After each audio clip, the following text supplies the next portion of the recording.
Welcome to this episode of The Good, the Bad and the Odd. We're hosts Mark and Sam. Hi, Sam. Hey. Right, we're back to Kaiju. Yeah. And we're talking about Godzilla, King of the Monsters. It's currently out in cinemas. So this is our 51st Kaiju film. The one we did before this was Pacific Rim Uprising. That's how long ago. Yeah. What was that, about a year, I'd say? Hold on. No, I think that was this year, actually. Well, I've got it as 2018. Oh, October 2018 we recorded. Okay, so... And the one we did before that, get this, is King Kong Lives. Wow. Yeah, we were digging around for ones to do. It was kind of tricky, but we got to 50, so we're on 50. We should go back and revisit some of the other weird 60s ones. Yeah, I really like the ones with Jet Jaguar, actually. He's only in one. We could No, it's two. I thought it was in two. Is it just one? Nah, he's just in one. We could try and fish out some Ultraman. So Ultraman, I was thinking, we never did do Ultraman, did we? Nah. No. Okay, all right. Anyway, so Godzilla. Let me give you a bit of background. So it's sometimes called Godzilla 2. King of the Monsters, which kind of makes sense. American movie, directed by Michael Dougherty and written by Michael Dougherty, Zach Shields, and Matt Borenstein. It's a sequel to the 2014 movie. So it's the 36th Godzilla. No, it isn't. Sorry, hold on.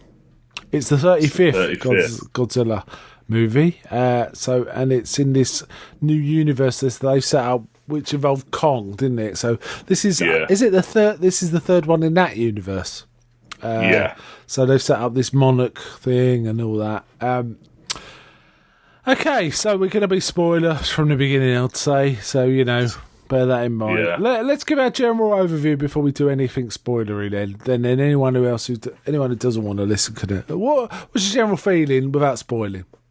I loved it. It was the right sort of level of goofy, and the plot was... It was silly in places, but it was about as necessary to getting the monsters to fight as it needed to be. So I didn't like it as much as you. I thought it was okay. I just have real problems with the non-Godzilla stuff. There was loads of shaky cam. There was major sections where the camera was shaking all the time, ridiculously so. I get it when there's battles going on and stuff like that, but in the middle of what was supposed to be dramatic discussions, the camera was shaking. It's like, why are you doing that? It's annoying me. So that really took me out of it and gave me a bit of a headache. But I like the monster stuff, monster fights. I thought, wow, pretty good. So I didn't like it as much as you. Anyway, right. So let's get into spoilers now. Yeah. So So I'm trying to remember who was in the original. I know Sally Hawkins and Ken Watanabe was in it. Was there any of the others? I didn't recognise them. There was a bit where a Navy admiral, admiral comes on. He was in the original. Yeah, and some of them look familiar, like the snarky guy with the glasses. He was in the original. He was quite good. Was he not? Oh, I don't know. No, it was just Ken Watanabe. And Sally Hawkins. Sally Hawkins and this David Strathairn.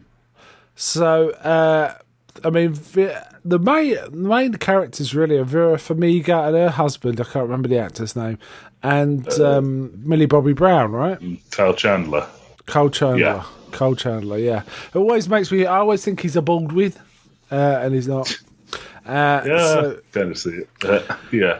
Yeah, it wasn't... it was... better than the 2014 film because it did get on with some proper Godzilla business rather than being drama. There was a bit of personal drama, but it was more about how are we going to achieve this, to get to this point and arguing about what the monsters were and all this. Charles Dance was interesting, a bit underused, cool. But he's always good. Yeah. It's good to have a decent human villain. It's not often in Godzilla that we get that, but it's good to have. So now I was trying to remember some of the Godzilla lore, and they called King Ghidorah originally. Well, at the beginning of the film, they called it Monster Zero. Now it's Planet Zero in the earlier. So this is going to be a whole thing. there was Planet X, where everything That was is it. numbered. I couldn't and remember it was the Zillions. They numbered everything, and Ghidorah, who was attacking them, was listed as 0. Okay. So they call him Monster Zero. Because he was sent to decimate the Earth, wasn't he? In this, it's kind of suggested he fell from the sky. So he's not a standard Titan. They call them Titans now, right? Yeah. So he's not a standard Titan. But they list several. Well, they talk about several, don't they? They've identified 17 at one point, which includes Kong. Kong is front and center in this universe. They're not shy about mentioning that Kong is a thing. Kong's a thing, And when everything starts to go wrong, they're like, "Is Kong okay?" He's like, he's just like going nuts on his island. He's not moved. Yeah, so. He's staying on his island. But it's kind of the film kind of ends with them saying all the Titans seem to be going towards Skull Island at one point, didn't it? Yeah, at the very end during the credits. Yeah. So people suggested this is it's definitely the impetus to get Kong versus Godzilla. Yeah, that's the next film, right? People have suggested that it's probably going to be for Monster Island, which was like where in the old like 60s films, that was where they after a while they just stuck all the monsters on one island. And that was a central location in Destroy All Monsters, right? Yeah. So we see some interesting ones we've never seen before. There's a weird mammothy one.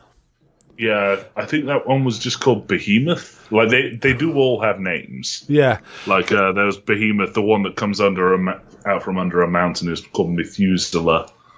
What was the crab? Is the crabby one Ibira or something?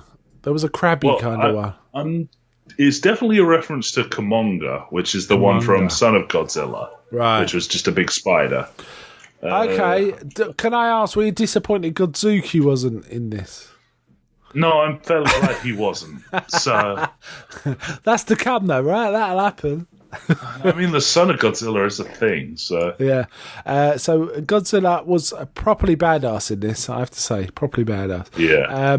Yeah. So we get this weird family thing where they've lost the son in the original Godzilla attack, and the dad hates Godzilla, and they're not a family anymore. And the mum is working on some sort of tech to talk to the Titans or tune into their wavelengths, like WoW song. And the daughter seems to be heavily involved. She knows exactly what's going on, and that's Millie Bobby Brown. And there's kind of a slightly undercooked sort of family dynamic about that, but there's tension, let's put it that way. And it starts with Millie Bobby Brown sort of writing back to her dad saying, I'm getting a bit worried about mum, but then mum turns up, so she shuts the laptop down, so she doesn't actually say why she's worried about mum, but mum seems to be doing sketchy things. And it turns out she is, right? It confused me at the beginning, but they made it fairly obvious, so it's fine. They did a lot of this in the dark, didn't they? I guess that helps with the CGI. But having said that, you know what? King Ghidorah was done really well in this. He was really, he was downright scary at points. And I did like the fact that he was nipping at his own heads, and all of the heads had separate personalities. Yeah, that was kind of the middle one was the sort of main head, and I think it was the left one was like a complete idiot. So it'd just be sniffing at dead bodies, and the middle one had to snap at it. Yeah. And there was one point it loses its head, doesn't it? And it just grows back straight away. So they say Godzilla just pulls its head off. So and the people notice this and sort of say that's not normal. Maybe it isn't natural. From this, they gather it's from outer space. No. They start doing research. They're like, what the hell just happened? So they start doing research on old culture, and they find talk of a dragon that fell from the sky, sort of thing. That's it. And there's also Charles Dance is an eco-terrorist colonel, British Special Forces or something. He's become an eco-terrorist, and he makes his money by trading Titan DNA. So there's felt a bit Pacific Rim like. Yeah, kind of. In that way, right? And Titan DNA does lend itself well to the likes of other monsters from Godzilla. You end up with Biollante, Destroyer, Space Godzilla, all those sorts of things. They're all like monsters just DNA, taken various DNA monsters. So this was greenlit in the opening weekend of the original Godzilla because it was doing very well. They just greenlit at that point. So there was a few rewrites and stuff like that. It's got mixed reviews, to say the least. Yeah. Let's have a look. IMDb have got it at 6. It's kind of funny because, a lot of the viewer reviews, like the general audience, they're quite high, but the critical reviews are really low. Yeah. And all the critical reviews follow the same trend of, well, there was just too much Godzilla. That's ridiculous. That's a ridiculous criticism. It's like, well, we wanted our human drama in this giant monster slugfest. Yeah, the thing is, when people criticise these Godzilla films, I always think, have you not seen the originals? Yeah. The structure is pretty similar, and it is, isn't it? It tends to be this. A human stuff plays out, and then we flip back to the monsters stepping on toy cars and things. And that's fine. Yeah. On IMDb, when I checked it a week ago, it was 8.2, but there was a suspicious number of 10s before it even come out, which was weird. And then now it's dropped to 6.9, but I think there's a bit of bot work going on there, personally. Most likely. On Rotten Tomatoes, it's 39%, and on Metacritic, it's 47%. I don't really hold much to those, but it gives you a kind of feel. I was kind of intrigued. I was quite surprised. I went to see it this weekend, so it's opening weekend. It was Sunday morning, so okay. That's never going to be as busy as Saturday night, but I went to Endgame a few weeks ago, and it was almost impossible to get tickets for Sunday morning. Wow. I had to get the second. I had to scout around and pick the only seats. Basically, it was full. This showing I went to, it must have been a 400-seat cinema. I think there was about 20 people in there. Yeah. So it's not. Maybe I don't know if that's a sign it's not doing well, but it really wasn't very popular. It did a 50 million opening. Yeah. So it's doing pretty good. The only thing is, I did go to a subtitle show, not realising it was a subtitle show. So that might have swayed it, right? That because no one really wants subtitles if you don't want them, right? They can be quite distracting. So there was that. Yeah, so it's like they got this device called an orca that was designed originally to sort of interpret whale song or reproduce whale song, but it sort of works with the Titans. And they keep going about these are species that were once on Earth, and they got this quite good premise. I think it's a good premise that develops through the film that the alpha controls all the others, and Godzilla's the alpha, but also King Ghidorah can become the alpha. Or, sometimes. And at one point, we get Rodan, don't we? An evil-looking Rodan as well. This Rodan just exists to fight. And he's kind of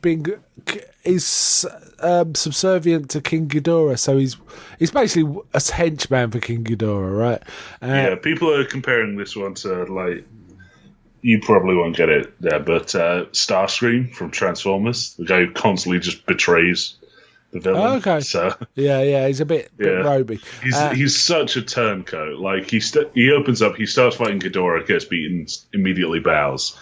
Then at the end of the film, Godzilla trashes Ghidorah. Rodan shows up and bows to him. Yes, and everyone's reaction is just sort of like, you complete. Yeah. Apparently, the sequel, Godzilla vs Kong, is what it's called. Yeah. I don't think they can use King Kong. They can only use Kong. Or something. Godzilla vs Kong is due to release March 2020, so less than a year. Yeah. This is cool. That suits me. Yeah, means we should be getting a trailer sometime soon. Yeah, the goofiest bits of me is when they tried to get the humans interacting with these massive creatures as if they're like pets or dogs or something. Yeah. That didn't work, and they did it a few times. They start open with that. Basically, we kind of see they're using the Orca device on the awaking egg of Mothra, right? Yeah. And it's a big caterpillar thing, and it's going a bit mental and spitting like webbing at people and sticking people to walls and stuff. I like that Mothra is mostly pacifistic even when angry. That's true. It was webbing people to walls, except that one guy that she just picked up and threw against the wall. But that guy shot him, right? So yeah, shot her. Yeah, shot her, I should say. But then they play this orca thing and it calms right down, and Millie Bobby Brown strokes its nose like, good doggy. Kind of, it's like, this is stupid. It's like Mothra's one of the few that you could kind of get away with that with. Mothra's kind of friendly. There was the odd musical cue of the Mothra song. Yeah, I did hear it. I was so glad that was in there. Yeah. Also, did you notice that they sort of had the fairies? They had the lady scientist, Chinese scientist, and her sister picture, twin sister, and it looked like the no, Mothra but fairies. then they showed her mother and her grandmother, and the mother was a twin, and the grandmother was a twin as well. Okay, so there's this link to the Mothra. I didn't pick up on that, so yeah. Okay, that makes sense. Now, they've got the Monarch, who are the agency that monitoring these things, these big titans, being asked by Congress where they are, because basically they want to become under, the government want them under military control and possibly just kill the titans, but they're going, oh no, we need them for balance and all this kind of stuff, which doesn't make sense when you think about it, because they've been buried for millions of years, and it hasn't disturbed anything. They do lend credence to this theory by showing places that the monsters destroyed in the first Godzilla film. Yeah. And they just, because of the lack of, life to fauna to pass through. Yeah. Plant life has just suddenly shot up. Yeah, they do say that. And at the end credits have a lot of newspaper headlines sort of suggesting the titans have a quite profound effect on the wildlife and the ecosystems. Like the reefs are starting to grow back and this, that, and the other. So there is kind of that sort of tie-up. So anyway, in the middle of sort of playing with Mothra or whatever, these terrorist guys sort of break in and take the Orca device and the mother and daughter. Yeah. They don't actually talk about what. They don't take Mothra. I wasn't clear what happened with Mothra at that point. Mothra just runs off. So Mothra's gone. Yeah. Okay. They do show that the Mothra basically. They say later that she basically just ran away and hid under a waterfall and then cocooned herself. So. Yeah, that makes sense. Because we see the reveal, the emergence from the chrysalis of Mothra is quite outstanding. Actually, I thought it was quite well done, really quite effective. But we do find out the mother is actually in cahoots with the eco-terrorists. They do want to. She wants to release all the organisms, all the titans, because she thinks it's good for the planet. But she wanted to do it in a sort of staged way, one at a time. But in the end, they all get released at once. We see several. Ghidorah basically beats Rodan and then lets out this roar. Yeah. And it wakes everything up at once. Yeah, there's a fight with Rodan. Rodan just leaves, doesn't it? It becomes subservient. There was one bit that I got a bit excited about because I saw and it turned out it was that mammoth thing, but I didn't quite see it first. You see a sort of clip of this big hairy thing that clearly wasn't Kong, and I was thinking, oh my god, is that a Gargantua? But that would have been amazing. It wasn't though. If there was a Gargantua. Oh.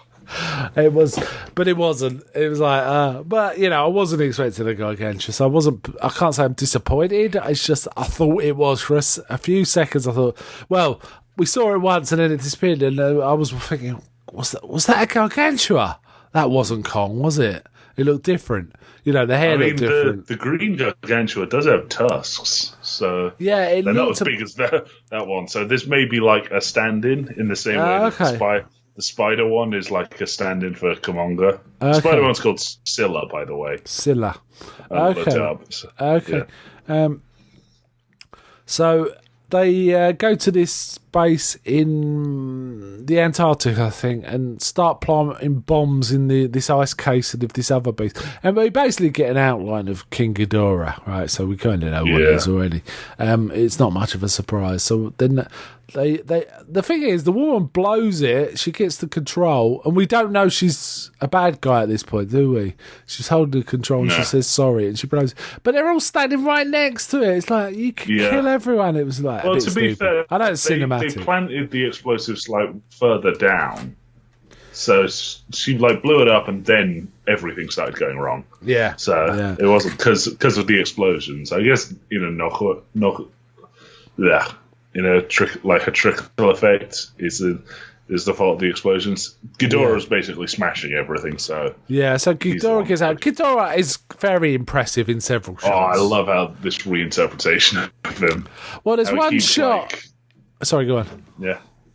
There's one shot. It's on a mountain, right? And the wingspan's fully open, and it's like really impressive. Really impressive. Yeah. I like the juxtaposition. You've got Ghidorah on this fire-covered mountain. There's like lava everywhere, and just in the foreground, there's like a cross. Oh yes, that's right. There's a cross. So there's some sort of a religious aspect. And then what happens is we get subsequent fights. All the Titans are out, and they're like reacting in different ways to the different calls. We see Godzilla as the story starts with Godzilla not being around for 5 years. And he's basically gone underwater. Monarch knows where he is, and that actually ties into an extra thing they've been doing, which is Godzilla tracking. You go onto a website and you can see the path of roughly where Godzilla is going. Yeah, that's cool. And whenever he makes landfall, they released a new trailer. So okay, it was a really fun thing they did for a while. Okay, that's cool. That's very cool. And they send out messages from the Monarch Twitter account being like, beware citizens of San Diego, when Comic-Con was going on. It's like the King of the Monsters has been seen in the area. Sort of nice. But he's been living underground, and they actually, at one point, they go in a submarine and find this lair, which is human built. Which suggests, and it's all underwater, so it's Atlantis. Like, Atlantis or something. There's these statues there. Now, Atlantis is a thing in Godzilla. I don't remember any Atlantis in Godzilla. Really? We didn't actually watch the ones with Atlantis in. Oh, maybe we should. There was one called the Atragon, which was, if you remember in Godzilla Final Wars, there was like a giant spaceship with a drill on the front. That's what. Right. The Atragon is from that film. Okay. Which has them like accidentally crashing through into an underwater civilization I think it's called Mu. Right. Which is it's Lemuria. But Lemuria, but it's protected by the giant serpent Manda. And in the rebirth of Mothra, there is just flat out is Atlantis. So, okay, cool.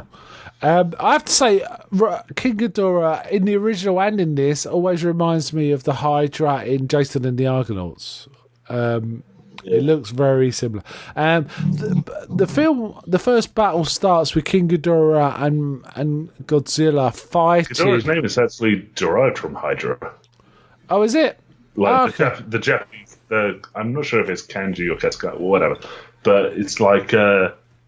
It's one letter change. It makes it from the like Japanization of Hydra into Ghidorah. Okay, right, I see. They're having a fight, and the military decide they're going to kill them both, and they pull out the oxygen destroyer, which that surprised me. That was from the original film, wasn't it? The oxygen destroyer. Very original film, yeah. Yeah. So they do that, and it seems to kill Godzilla, I think, but it does affect King Ghidorah that much. So from that they kind of start surmising he's not like the other Titans, Yeah. Especially when his head grows back. Is that the fact he's not bothered by the oxygen destroyer and his head grows back? But Godzilla they think's dead, but then they realise he's not. He's just dormant. Well, Mothra shows up. Mothra shows up. Yeah. Mothra shows up, and in a really cool scene, like it's raining, and Mothra in one flap of her wings just clears the sky. Yeah. So it's cool. That was such a cool. And we even get a bit of Mothra dust, don't we? In this as well, which didn't do anything much for Godzilla, did it? It just no. I thought that was going to revive him, but it didn't quite work like that, right? Serizawa, they take a submarine down through this underwater civilization, and they find Godzilla, but they can't actually approach because the area is so irradiated. It'll just like short out everything on the ship. But they figure out nuking him will make him stronger, right? Will revive him. So they're going to plant a nuke, and Ken Watanabe's character has to kind of sacrifice himself. There's this kind of touching scene where he walks right up to Godzilla and touches puts him. his hand up, and he touches looks him, which I think is maybe like the second or third time someone has actually touched Godzilla. And he just says "old friend," and then the bomb goes off. Yeah, that's cool. So, and I should have mentioned Sally Hawkins' character gets stomped by Ghidorah. Yeah, Ghidorah melts her. Ghidorah's heat ray breath is quite astounding. Yeah, the gravity beams they basically just disintegrate everything. Yeah, so cool. it's kind of cool how he's just so sadistic. Like he comes up really close to these soldiers, looks at them, and starts doing this weird sort of coughing giggle. Yeah, and then just he's got a little personality. Doesn't he burp at one point after he eats one of the soldiers as well? Yeah, there's a little. He's burp. Kind of a showman. Yeah, one pilot realises his plane's about to crash, so he does the ejector seat and he ejects straight into Ghidorah's mouth. That's Rodan. Rodan. That whole sky chase is so good. So great. Yeah, this was good. This was good. There was some good action. Yeah, like I say, I think this was better than 2014 one. No, I did really like the end fight of 2014 one. But the shaky cam did it not bother you? Nah. Not then again, I don't know if this may make a difference. I saw it in 3D. So. I don't think I could deal with that. No. No. I know 3D gives you headaches anyway. Well, no, the thing is, it's also quite a dark film. So it must have affected what you could see as well. Oh, no. Because everything was highlighted with, really bright colours. So it didn't really, affect it that much. They made good use of silhouettes in this film. I have to say, that happened a few times, didn't they? There was what I got a little annoyed in the middle of the monster fight. They somehow turned it all. They stopped the monster. They cut away from the monster fight to have some sort of human drama or race against time or something. Yeah. Whereas I was really there to see the monster fight. So it's like, come on, get back to the monster fight. But man, that was some great CGI. It looked really good. Godzilla looked like a real beast. A proper scary beast. They turned him up. It's kind of funny that. Toho and Legendary are kind of in a size war for Godzilla, because originally the tallest Godzilla I think he's 100 meters. I was gonna say I thought it was 100. I think originally it was 120 feet, but that sounds way too small. That's the first one. Who wasn't that tall, but the tallest of the original Godzillas is 100 meters. Then Legendary comes along and makes 110 meters. That's a bit petty. And then Toho releases Shin Godzilla, who's 118 meters. Yeah. And then in this film, they've said that he's grown a bit because of his fight with the Musas. He's now 119 meters.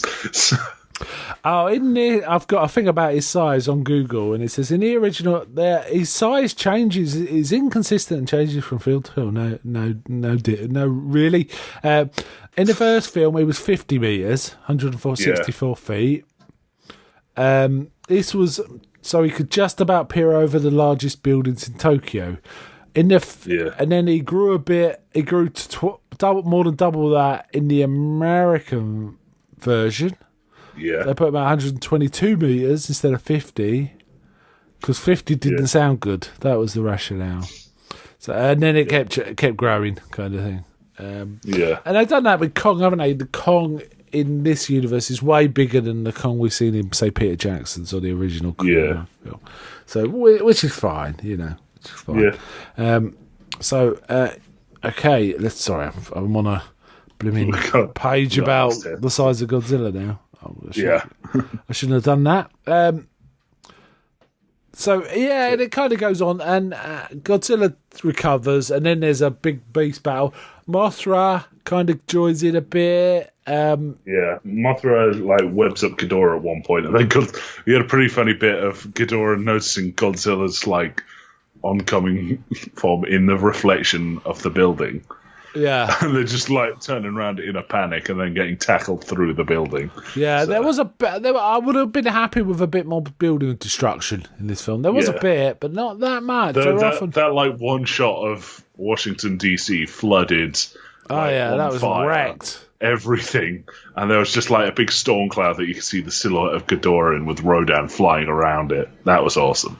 So, yeah, Rodan was pretty cool. Looked evil. Yeah, I liked how they all had like a distinct color. Like Godzilla was blue, Mothra was like a light blue. Yeah, Rodan was bright red because he was just on fire. Yeah, like that's all. They called him Rodan the Fire Demon, didn't they? Yeah, and then Ghidorah was yellow for obvious reasons. Yeah. Though for some reason he wasn't gold like he normally is. No, like, he was his scales were like a black thing, and he'd light up with yellow whenever he was using his lightning. Yeah. So. Yeah. So there's another fight. Ghidorah goes properly mad on Godzilla and kind of knocks him out, so I was wrapping himself around and he bites down on like a power substation, absorbs the lot, and just destroys everything around him with a blast. Yeah. Like, he's shooting lightning from his wingtips, he's shooting lightning, pretty much every digit of his wings. Yeah. He goes mental, and that even with Godzilla's power up from Serizawa blowing a nuke up in his face, he's still knocked down. Yeah. And Ghidorah kind of like starts to leech off of him. Yeah, it starts biting him and in the meantime there's a fight between Mothra and Rodan happening. Yeah. But Mothra gets the better of that and then goes in for the attack. He kind of lights up the sky at one point as Godzilla, like almost protective on Godzilla, but then Ghidorah just blasts Mothra too, who kind of...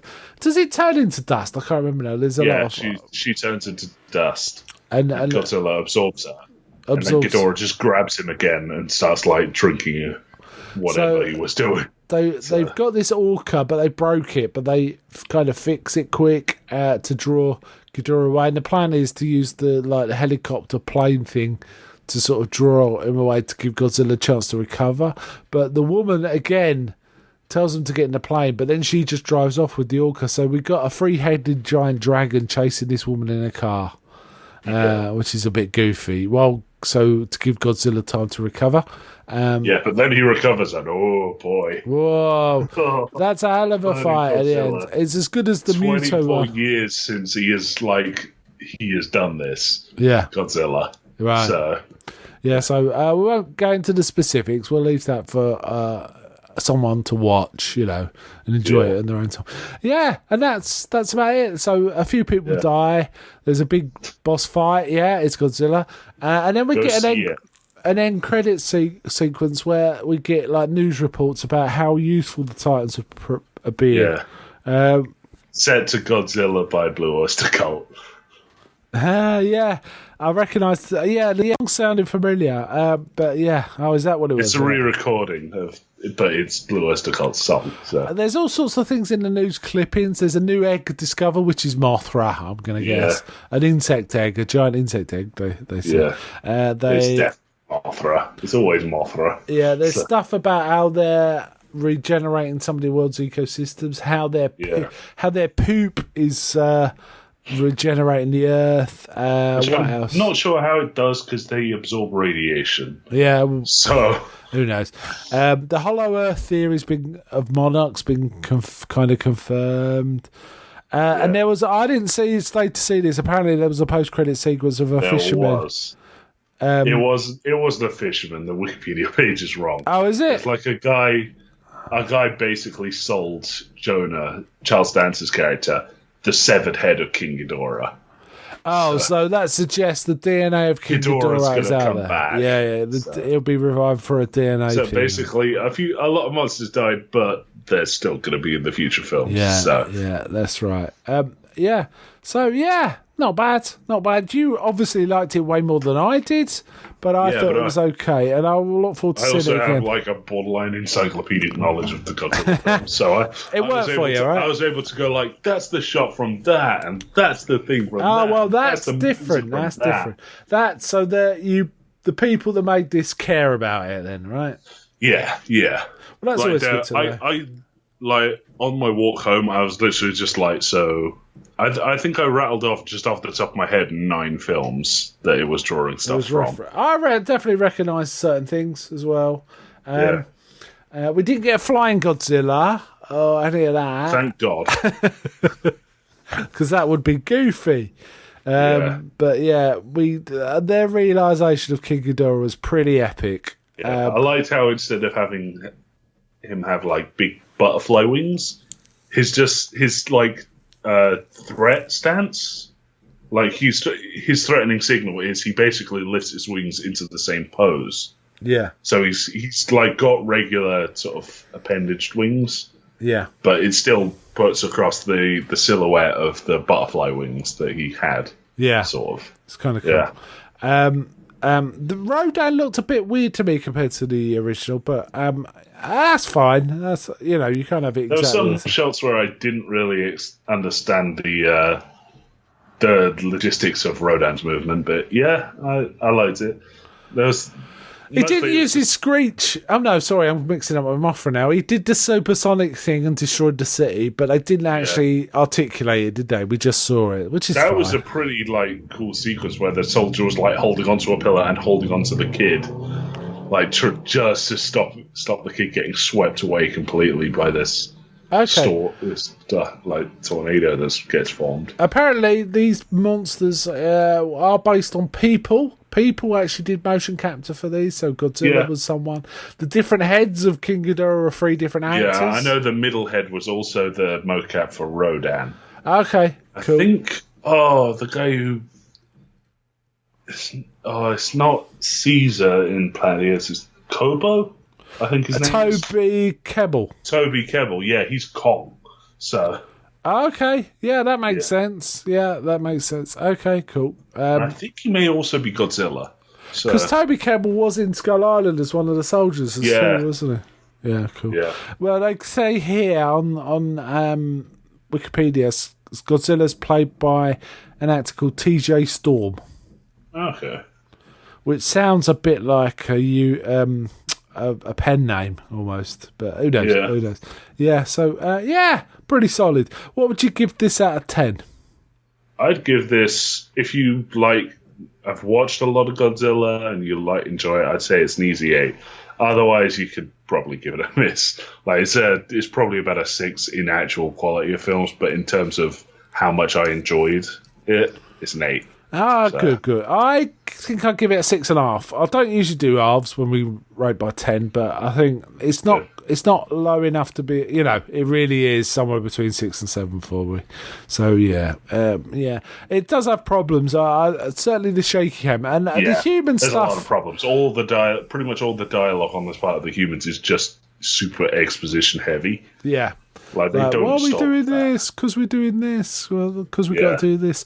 And that's fine. I don't really mind that in a Godzilla film. What I really have problems with is the shaky cam. It's and I don't mind it in the scenes when it's a battle or they're moving, in a car or in a vehicle. But it's like they were doing shaky cams in a drama scene in a building.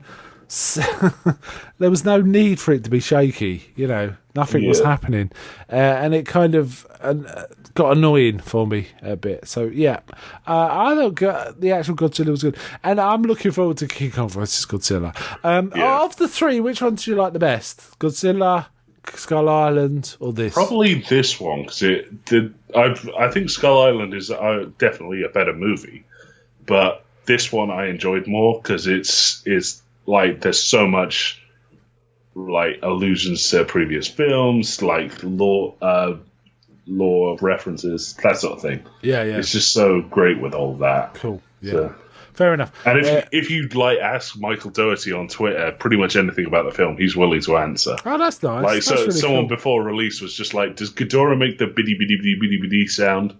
And he was like, yeah, in a couple of bits. So. Oh, nice. That's pretty cool. I'd say if you like this sort of thing, definitely go see it on the big screen.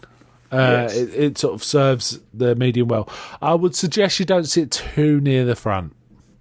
That's my suggestion. Yeah.